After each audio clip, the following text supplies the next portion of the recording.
নির্বাচন হওয়ার আগেই নির্বাচন শেষ হয়ে গেছে। আমি নির্বাচনী শিডিউল অনুযায়ী 1 তারিখে ব্যালট পোস্টাল ব্যালট দেওয়ার কথা ছিল। আমি নির্বাচন কমিশনের সাথে বহুবার দেখা করতে চেয়েছি, আমার সাথে দেখাও করে নাই। আমি দরখাস্ত দিতে চেয়েছিলাম যে ব্যালট ও পোস্টাল ব্যালট শুধু তাদেরকেই দেবেন যারা দেশের বাইরে অথবা হাসপাতালে রোগী হিসেবে আছেন, যারা সুস্থ, যারা ঘুরে ফিরে খাচ্ছেন, যারা কাউন্সিলর হয়েছেন, যারা হোটেলে বসে আমোদ ফুর্তি করছেন, তারা কেন এই ব্যালটে ভোট দেবেন? ভোটটা কি? ভোট হইল একটি বন্ধন প্রক্রিয়া। সকল কাউন্সিলর এক জায়গায় আমরা আসবো, আমরা নিজেদের মধ্যে মত বিনিময় করবো। আপনার জেলার কি সমস্যা, আমার জেলার কি সমস্যা, মত বিনিময় করবো, আমরা জানতে পারবো। বছরে একটা দিন, সবসময় তো হয় না। সুন্দরভাবে ভোট দিব, যারা জিতবো তাদের অভিনন্দন জানাবো, যারা হারবে তাদেরকে সমবেদনা জানাবো, এই তো ভোট। কিন্তু ভোট কি এই হচ্ছে? আমি এখন আমার প্রতিদ্বন্দ্বী 2 জন প্রার্থী সম্পর্কে বলতে চাই। তারা একজন বাংলাদেশ ক্রিকেটের লিজেন্ড, আমি লিজেন্ড হিসেবে ওনাকে শ্রদ্ধা করি এবং সারা বিশ্বে ওনার খ্যাতি রয়েছে, আমিনুল ইসলাম বুলবুল সাহেব। ওনার উচিত হয়নি এই ঢাকা বিভাগীয় এই আঞ্চলিক ক্রীড়া সংস্থাকে প্রার্থী হওয়া। উনি কোনোদিনই ঢাকা বিভাগের কোনো জেলারই কোনো সদস্য ছিলেন না, কোনো জেলারই কোনো ক্রিকেট নিয়ে উনি কাজ করেন না। আমি চ্যালেঞ্জ করতে পারি, আপনারা যদি দেখাইতে পারেন কোনো জেলার একটা ক্রিকেট নিয়ে উনি একদিন ঢাকা বিভাগের মত বিনিময় করেছে অতীতে, প্রেসিডেন্ট হওয়ার আগে। যা বলবেন তাই মেনে নিব। আজকে দেখলাম উনি অনেক ভালো ভালো কথা বলেছেন। এই ভালো কথাগুলি আগে বলা উচিত ছিল। আমরা এই ভালো প্রক্রিয়ায় সারাটা জীবন নিজেকে ব্যয় করে দিয়েছি, আমার জেলায়, পার্শ্ববর্তী জেলা বা অন্য জায়গায়। খুঁজলে দেখবেন সত্য না মিথ্যা। আমরা বলতে পারি না। উনি আরও দেখেন যে অ্যাডহক কমিটির বাধ্যবাধকতা করেছে, সে অ্যাডহক কমিটির মেম্বার হয়েছেন কবি। উনি যদি অ্যাডহক কমিটির সাথে কাজই করতে চাইতেন, মেম্বার উনি আগেই হতে পারতেন, 5 তারিখের পরেই হতে পারতেন, যে আমাকে ঢাকা বিভাগে অ্যাডহক কমিটি মেম্বার করা হোক, আমি ঢাকা বিভাগ নিয়ে কাজ করব। চাননি।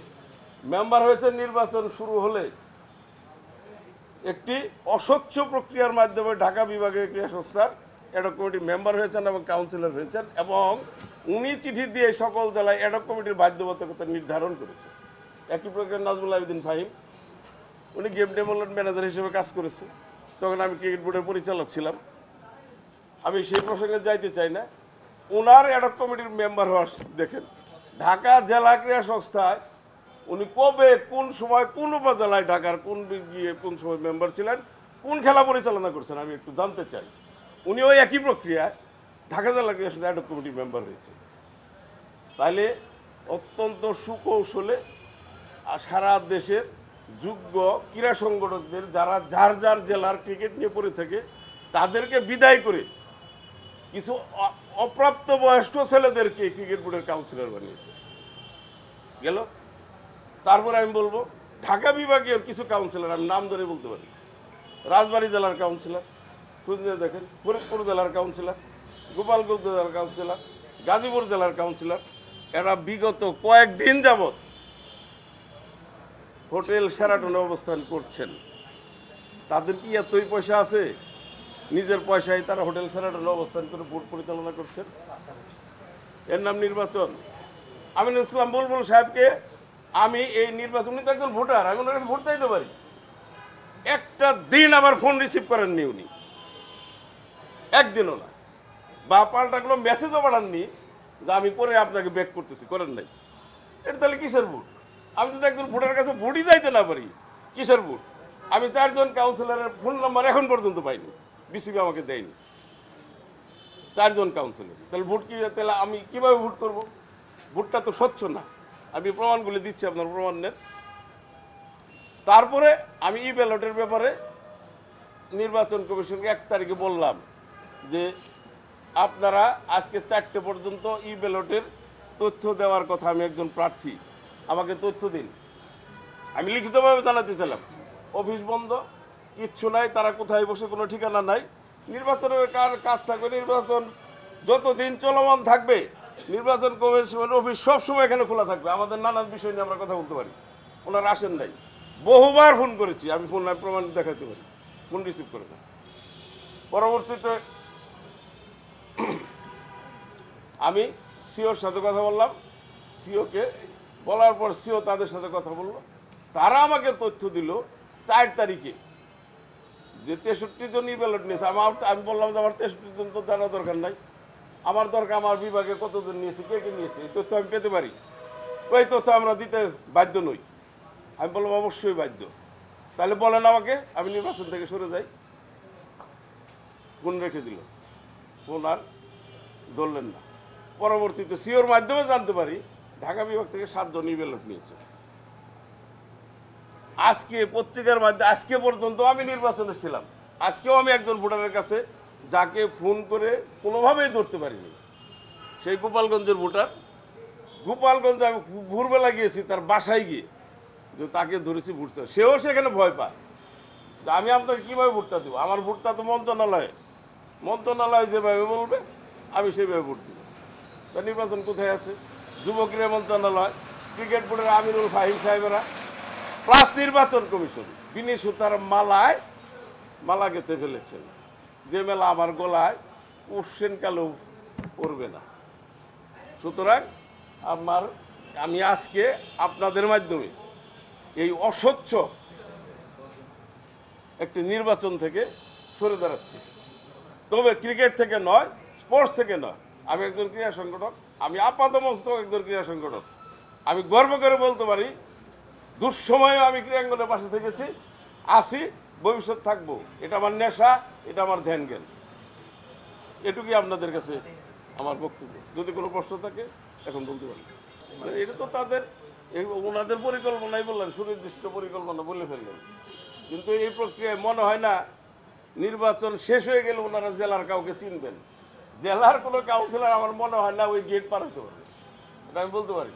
তো জেলার পরিকল্পনা কীভাবে বাস্তবায়ন করবেন আমি জানি না, কারণ আমি যতটুকু জানি এই বিগত 5 তারিখের পর আসিফ মাহমুদ সচিব ভূঁইয়া দায়িত্ব নেওয়ার পর যেভাবে অ্যাডহক কমিটি সারা দেশে সাজিয়েছেন, খোঁজ নিয়ে দেখেন জেলা প্রশাসক বিভাগীয় কমিশনারগুলো এই অ্যাডহক কমিটি নিয়ে বিরক্ত। তারাও চাচ্ছে না এই অ্যাডহক কমিটি দিয়ে স্পোর্টস রান করবে। স্পোর্টস বাংলাদেশের অলরেডি মুখ থুবড়ে পড়ে গেছে জেলা বিভাগের স্পোর্টস। সুতরাং এই অবস্থা থেকে বের হয়ে আসা শুধুমাত্র ক্রিকেট দিয়ে যে বাংলাদেশকে বের করে নিয়ে আসবেন ওনারা তো পারবেনই না, আর ওনাদেরকে কোনো জেলাও রিসিভও করবে না। ওনারা আমি যদি একটা জেলার জন্য কাজ না করি, আমি হুট করে গিয়ে জেলার হ্যান্ড করবো ত্যান করবো, জেলা সেটা সেভাবে মেনে নেবে না, আমার মনে হয় না। ক্রিকেট দেখা যাক ভবিষ্যৎ কি হয়। তারপরেও আপনারা জানেন প্রত্যেকটা, যেটা আমি বলতে চাই না, বিগত সময়ে ঘটছে। যতই আমরা বলি স্পোর্টস রাজনীতির বাইরে, আসলে কি তাই? অতীতে কোনো সময় কি আপনারা দেখছেন কোনো রাজনৈতিক সরকার এসে তাদের লোক ছাড়া স্পোর্টস পরিচালনা করছে?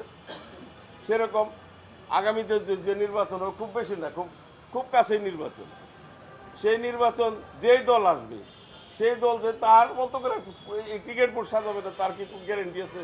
এই গ্যারেন্টি ওনারা দিতে পারবেন না, আমরা দিতে পারবো।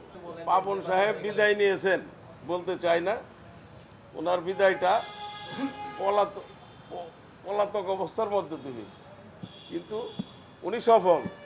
উনি এমন একটা গঠনতন্ত্র রেখে গেছেন এই ক্রিকেট বোর্ডে, যেটা দিয়ে, যে গঠনতন্ত্র দিয়ে যে কোনো সরকার, যে কোনো ক্ষমতাসীন দল এবং রাষ্ট্র যা খুশি তাই করতে পারবে।